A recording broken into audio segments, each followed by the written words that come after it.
All right, we'll get to more phone calls coming up. Poll question, Seton, before we get to Jamal Crawford. Well, we're going to throw up there player with the most pressure in the NBA playoffs, Damian Lillard, Jayson Tatum, Jalen Brunson, Joel Embiid. Okay, most pressure.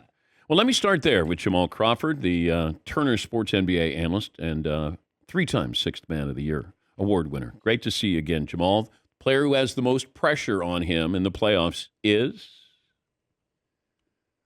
Ooh, damn, that's a good one. I won't say the most pressure, but what I will say is the person who could probably change their legacy a lot more is probably Kevin Durant. I think a lot of people give him a lot of crap for the Golden State move, even though he was the Finals MVP.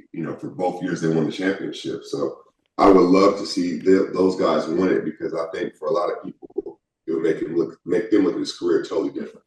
We don't even talk about the Phoenix Suns as being threatening. Why is that? Because they've been so up and down throughout the year, but they're really built for the playoffs. I'm seeing with them now. When Durant first came, they were using their individual talents, but it's more off the flow of the offense. And then they went through a rocky patch where it looked like it was more a little disjointed. Now it seems like they're getting it back. Bradley Beal's been great as the third option. There's times he's the first option while he's out there. I think Phoenix is built for the playoffs. They could have a deep, deep run.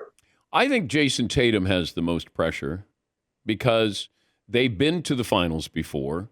They look like they got an easy path in the Eastern Conference with everybody injured. We were waiting for the Joker to win his title. He won his title. I would say Embiid has a lot of pressure, but he's coming back after the injury. But I would think the Celtics and Tatum probably have as much pressure than anybody else. They've definitely set it up that way, with Tatum accomplishing so much at a young age. And then you look at the Celtics, they're 5 and their top 6 have been terrific all year. I always say the Celtics' biggest opponent could be themselves because when they're up 15 or 20, they're like Mike Tyson. They'll knock you out. The ball's hopping. Everything's working. But when the tight games come, they resort back to kind of doing the one-on-one and the ball slows down, the game bogs down. And that's their biggest Achilles heel to me is trust when the games are the tightest. How much pressure is on Jalen Brunson? You played in New York, 4 or 5 years? They're playing Philadelphia. They're the number 2 seed. How much pressure? I don't think there's a lot of pressure on him. I think, honestly, it'll be the other guys who step up that can help him and help the team. If I'm a team, I'm not letting Brunson just play one-on-one game after game after game. He's proved he can beat you. So I'm sure they're going to see different coverages, bigger defenders, double teams, and when he has to get rid of the ball, can those other guys consistently make shots? I think that would be the difference between the Knicks making a big run or not. They've already overachieved getting the number 2 seed with a hurt Julius Randle, so I'm not sure there's pressure on him right now. We had a discussion on the show, and we were talking about the most entertaining players in NBA history. I don't know if you heard about it, but I did not hear about this. Okay, your name came up. One of our Danettes, Marvin. But in fact, here's the conversation, Jamal. Just so you know, full transparency, not trying to hide anything. This is our back and forth. Yes, Marvin. Not a great player, but entertaining. Jamal Crawford. Yeah, he's not in there. Jamal Crawford's not entertaining. Not with these guys. I mean, you're going to die on that hill alone. Come to my funeral. No. Speaking of funerals. Jamal's not even going to die on that hill with entertaining? you. Entertaining? I didn't say great. No. I didn't say great. Jamal Crawford was a great shooter. Great ball handler. Great shooter. Great shooter. Wasn't good enough to start. Thanks, Dan. Okay. So, who are you mad at? Are you mad at me? I'm not mad at you at all, but I'm rolling with Marvin. I'm dying on the hill with him. Okay. All right. So you're on the hill with Marvin.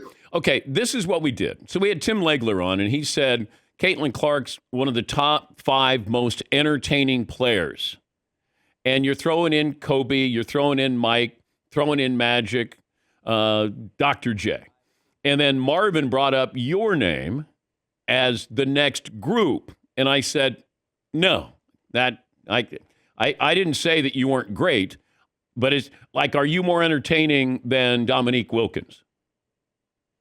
No, I'm not more entertaining. I can see why you looked at him crazy after that list of names, and I get it now. I get it. Okay. But I just want you to know, You were instant offense. Marvin is showing me YouTube clips here, reminding me alley-oop to Blake Griffin and breaking people down off the dribble. I got that.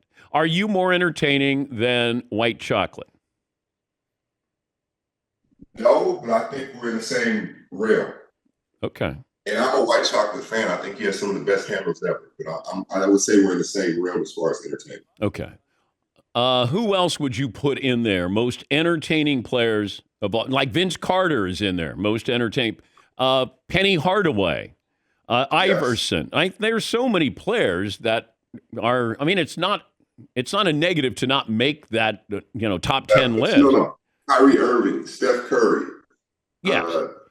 Tracy McGrady. I think Penny, Shaq is entertainment. Like there was. Obviously, Kobe, his box office, and there's so many people.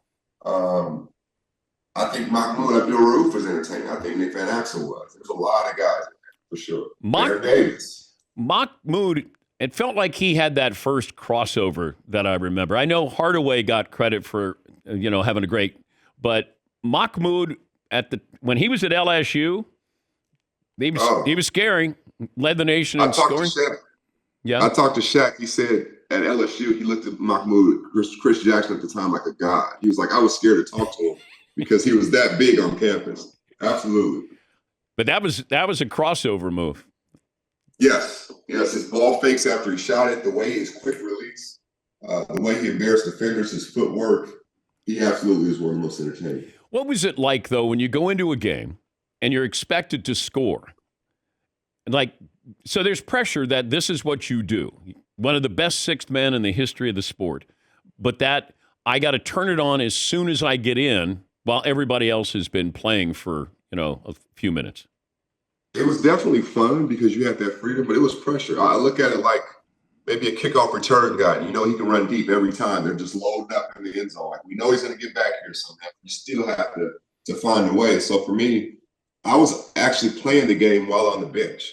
I'm watching the game. Oh, they're playing this with this coverage. Oh, okay, they're doing that. They already took away this from Chris, or they took away this from JJ. I have to absolutely counter it before I even have to use it. So I was playing the mental game and putting myself in the game while I was on the bench, and I think that helped me have some success. And then I tricked myself that I was Superman coming in.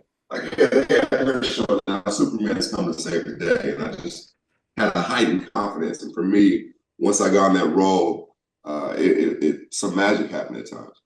All right. Well, we wanted to have you on, talk a little NBA, but we also wanted to have you on to make sure you understood that full, transparency here, that we called you a great player. I just didn't have you as one of the most entertaining players of all time. See, I have it flipped. For me, I think I'm more entertaining than great. So I think there's definitely an entertainment value there. Wait, you want to be... When I played, I wasn't the greatest player. I had holes. Okay, wait. So you want to be entertaining, not great? No, I think I was closer to entertaining than great. I know I wasn't great, but I think I was really good at what I did, and I think I was the entertainment part. I think is kind of undeniable. So I'm on that hill with Marvin. Maybe you could give him your New York Knicks jersey there behind you. That'd be a nice parting gift. That Marvin is dying on that hill with you. Yes, Marvin. Absolutely, Marvin. Hey, Jamal. I always say you were one of those sound effects guys. Like when somebody's describing Jamal Crawford, hey, Crawford will go up to the top of the key and ha ha, whap. Like you were one of those guys. Hey, Mark, when I see people on the street, they try to do my own move on me. I've been practicing this move forever. They try to do the move on me. I know it's coming, but that part is part of the entertainment value for sure. Oh, that's great. Oh, you're one of our favorites. Thank you, Jamal. Thanks for joining us. Anytime, DP. That's Jamal Crawford, Turner Sports NBA analyst and former sixth man of the year. Won it 3 times. All right, Marv.